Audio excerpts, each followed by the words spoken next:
I've got a pigeon in the freezer. I woke up this morning thinking, I could do that. Perhaps a confit. With the confit, I don't really know. This is all completely guesswork for me. I'm going to try and do it in a sous vide bag with maybe like some goose fat and some duck fat. What's going to go with it?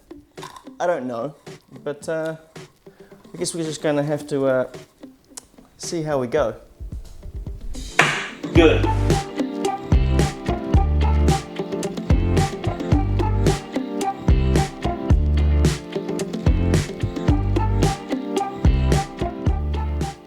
So this here is our pigeon. To be honest, he looks a little bit like a horror show at the moment, but with a little bit of work, I'm sure he's going to be absolutely delicious. So you saw that I've got the thyme there. Now with that thyme, I'm going to put it in the goose/duck fat, whatever I can get my hands on, and then put that all in a sous vide bag. Cook it around 63 degrees Celsius. I think that's a good poultry temperature. And then hopefully we get the thyme flavour penetrating into right deep into that pigeon. I mean, he's only little. Look at the size of him. But also, he's quite lean. So I'm hoping that that fat provides me a little bit of moisture, if not, hopefully, a bit of tenderness. So that's going to go in there for around about 2, maybe 3 hours at a fairly low temperature, penetrate deep, and then hopefully by the end of it we've got a good one. As for its accompaniments, we're going to have to figure that one out. Everyone's saying pear, but I know we can think of something different. All right, I'm off.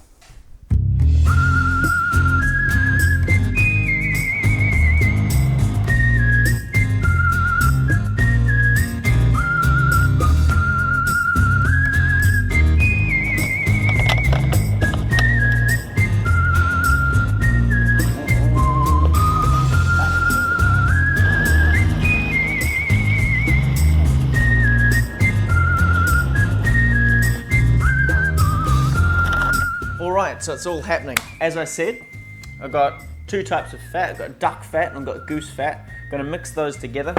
That's going to go in with a bit of thyme, and then that is all going to go into a bag with my pigeon. Now, with all of this stuff, we're going to have this stuff. Now, we've got purple potatoes, normal potatoes, and an orange. That's all going to become a puree. Then we're going to have lightly sauteed red onion with apple cress greens, berries, and we're going to make a sauce out of balsamic vinegar and maybe some molasses. And then finally, I've got a bit of chocolate that I'm going to grate over top, and that's going to hopefully give me a little bit of a bitter pop through all the ingredients. Now, what I've got to figure out though is, when it comes to doing this chap, do I break him down first or do I not? Okay, so looking at him, he's not nearly as meaty as I thought, so I might not break him down, but I might frog him. Frog him, you say? Let me show you.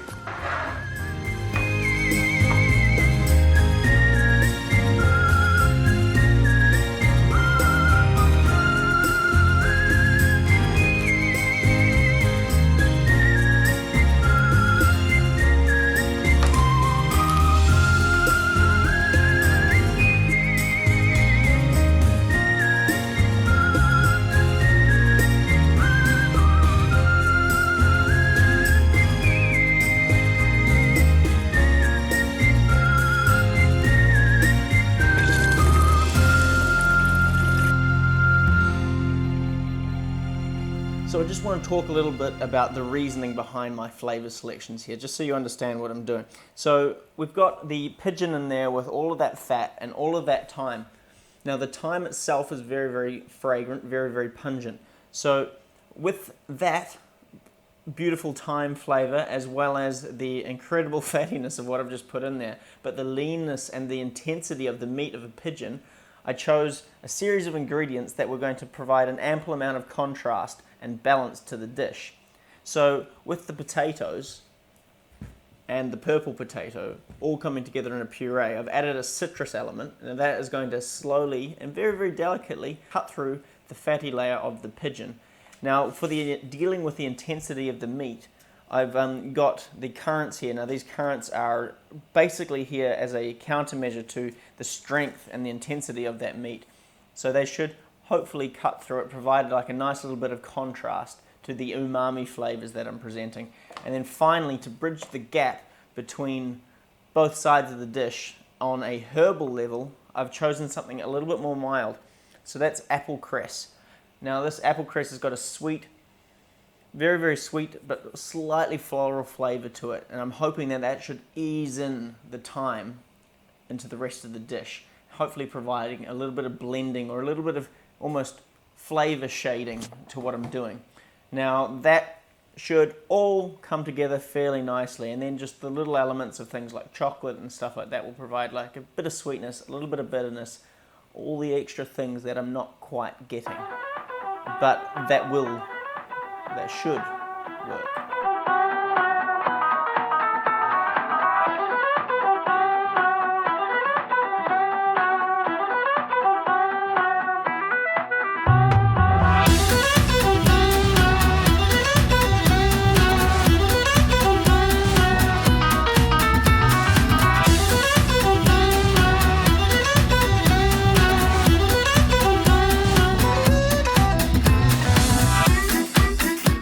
So here it is.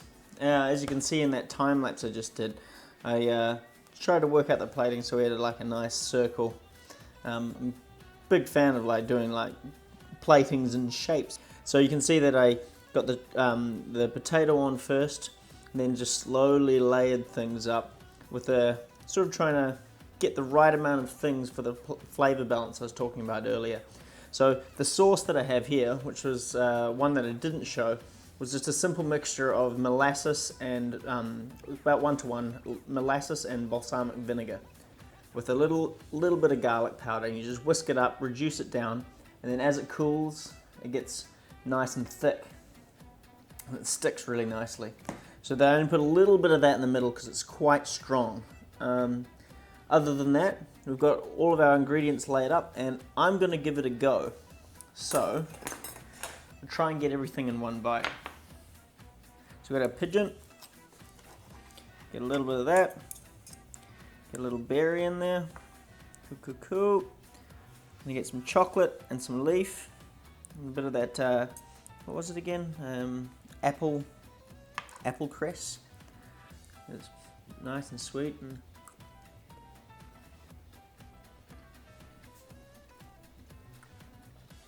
yeah, so the flavors evolve quite steadily. So you end up with like, wow, that's quite crazy. So you end up with the potato, starting off first, you set up with this like nice sort of very generic potato texture. Then you taste a little bit of the orange, then the meat punches right through. And you can definitely taste the thyme in there. Then after that, you end up with this like a little bit of the sweetness, first coming from the onions, weirdly enough. And then after that, you got a pop of sour from the berries, from the currants. And then after that, you end up with like herbal flavors, and then finally ending up on the chocolate. It's an interesting experience, that one. I'll try the next round with a bit of the sauce because I missed it completely, but every bite should be able to be different in this. I like sort of being able to sort of combine things in some bites and then leaving stuff out in others and seeing how it goes. But surprisingly good. The only thing I'd say is that I'd probably cook this for a little bit, the pigeon for a little bit longer. It's nice, but I think a little bit more fall apart tender would be really, really good. But I'm happy.